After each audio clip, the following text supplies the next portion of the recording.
Hey guys, Dave from Nerdarchy, for nerds, by nerds, hang out with these nerds. I'm Ted. I'm Nathan Nerdarchy. And today we're going to be doing another edition of What Does Your Race Say About You? Today we're getting Gnomey Within, talking about the gnome.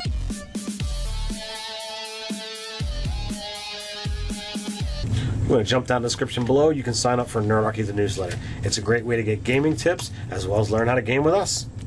So gnome is really one of those weird races that's kind of like, in earlier editions of the game, it was literally described as kind of like a dwarf.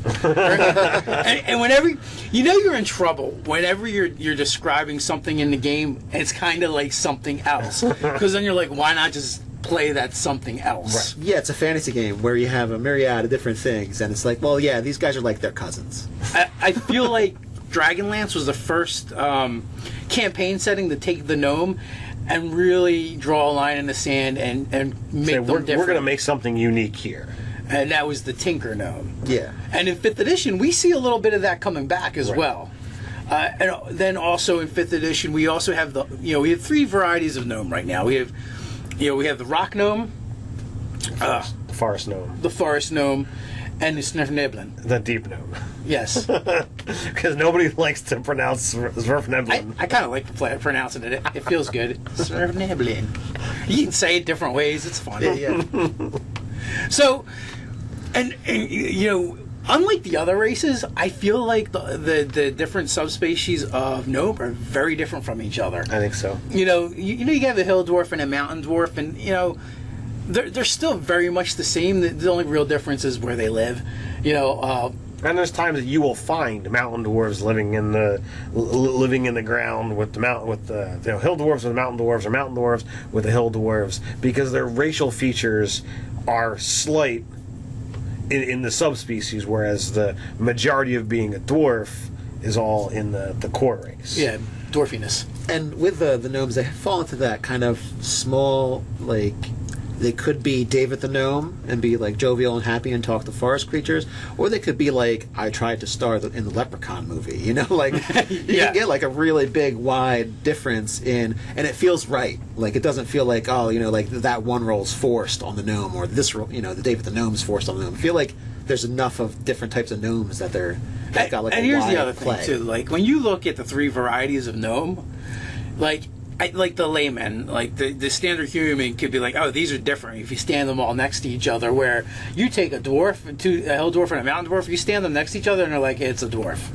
And they almost feel like it's the same thing with the elves as well. They're gonna be like, oh, well, that elf is kind of slumming it, where that one dresses better, but they still kind of look like elves, and then you're like, oh, that one's freaking evil. And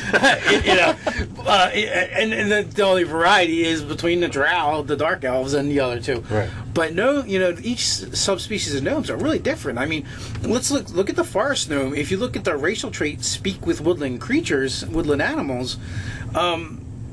Even though this segment we don't talk about the mechanics that much, but this one's important because it defines kind of who they are and who they interact with. It changes their entire day, what they do. They are more inclined to be a part of like the Fey order than the natural world, because it's like, oh yeah, I can just go up and talk to that squirrel, no big deal.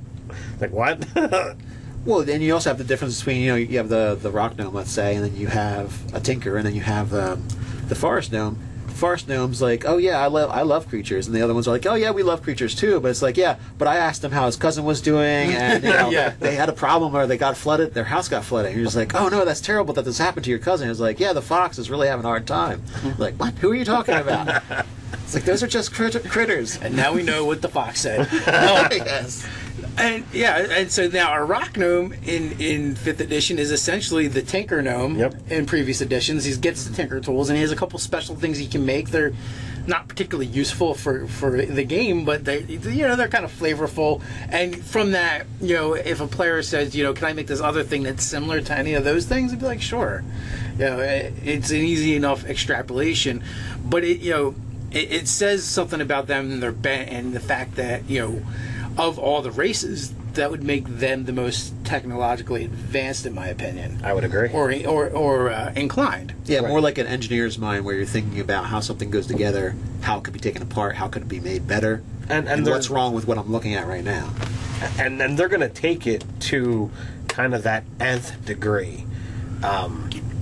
Being technologically inclined, I feel of the races that are presented in the player's handbook, the rock gnome, in my brain, is the most specialized in that kind of thing, because you say, okay, well, I want to make a character that makes something. Like a rock gnome is the first go-to, in my opinion. Right, and it's well known that they're the most likely to play techno music. No, just me. All right. I think it's just you. And then we have the Svirfneblin, who basically live in the ground, and they are actually probably the most like dwarves, except for in some ways like even more dwarf than a dwarf. They dug way too deep, and they stayed there, and they liked it. They're all about gems, and earlier editions of the game they had an affinity for earth elemental creatures. I don't think that gets stressed in 5th edition as much as it did previous. I think like even to the point of like at a certain level they could summon earth elementals. Right. They're down with the earth, definitely. And they're also down in the earth. Yes, indeed. I would also say with the Deep Gnomes. Deep Gnomes. It's safer that way. I'd say that out of all the terrible like chaos nastiness of the Underdark, they're like the best guys and gals down there. Is what they're like the paladins of the Underdark compared to what's down there. You're 100% accurate. In the beneath in our world, or in the Underdark, you've got the Drow, evil elves. You got the Dorgar, the evil dwarves. You've got mind flayers, beholders, loads of aberrations, and then you've got the Deep Gnomes, the Svirfneblin, a goodly race who were like, yeah, we're just going to settle in with these guys. We'll be fine. Well, and then the other thing, too, is gnomes have always been very much into illusion magic, which kind of lends to the idea of deception and trickery and mischief. The Svirfneblin Deep Gnome, they get a couple abilities that actually aid them with that. And so do the Forest Gnome. They get minor illusion as a cantrip. Right. And traditionally, in previous editions, that they were more likely to be illusion as a wizard.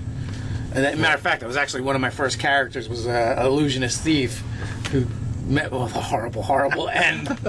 Yeah, I think 5th edition does a good job of putting in that little bit of magic to further separate the idea of we're just the dwarf's cousins kind of thing. Yeah, and so you have the different regions where they're going to live. Like I feel like now you have the gnomes as far as the rock gnome, where they might share the same region as a dwarf, but they live their life a lot different than a dwarf. And then you have the forest gnome, who actually they're closest, I would say. They're closer to elves. Yeah, they're closer to elves than they are dwarves or even other gnomes in some regards.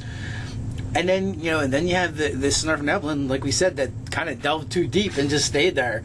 They're this like bright spot in the darkness. And it's got to say something about them by being where it's so harsh and, for lack of a better word, miserable, and they still retain their goodly alignment bent. Yeah, so like I see the Deep Gnomes as being like very, very like solemn characters. If you were to portray one, where I feel like the opposite end of the spectrum is going to be your forest gnome, and I feel like they're going to be the most mischievous and pranksters. Yeah, like a carefree hippie trickster kind of guy. Yeah, like almost like a less serious elf. Yeah, and his big nose turns down a little bit more. He doesn't have it up too high, as high as the elves. Exactly. And then you have the rock gnomes like smack dab in the center, where they're going to have more of the good naturedness of the forest gnome, but I feel like they'll have some of the solemnity of the Deep Gnomes. And I feel like they're going to be the most inquisitive of all three of the gnomes. I would agree. I think they're going to, especially when it pertains to something that they really care about.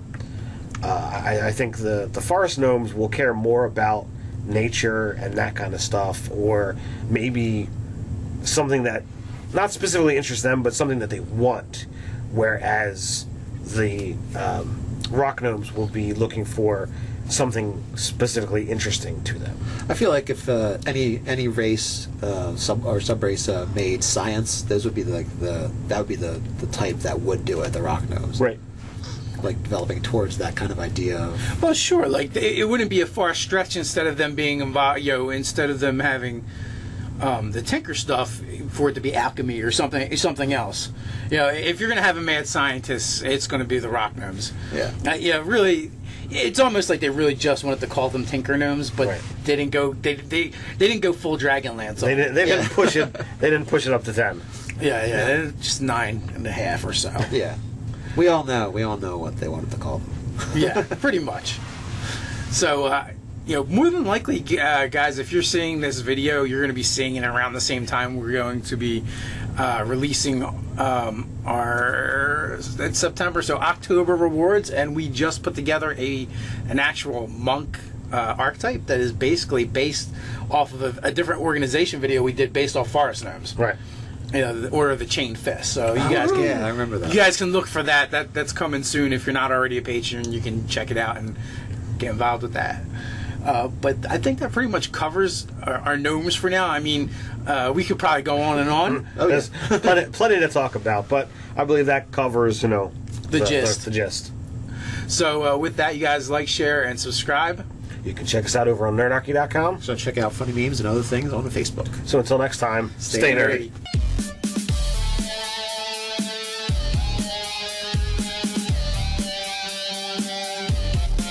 They're still very much the same. The only real difference is where they live. And there's times that you will find mountain dwarves living in the ground with the hill dwarves with mountain dwarves, or mountain dwarves with the hill dwarves, because their racial features are slight in the subspecies, whereas the majority of being a dwarf is all in the core race. Yeah, dwarfiness. And with the gnome, The Deep Gnome. Yes. Because nobody likes to pronounce Svirfneblin. I kind of like pronouncing it. It feels good. Svirfneblin. You can say it different ways. It's fun. yeah.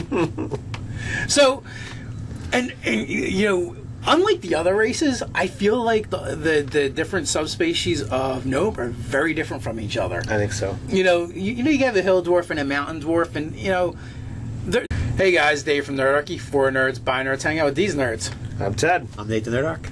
And today we're going to be doing another edition of What Does Your Race Say About You? Today we're getting Gnomey Within, talking about the gnome.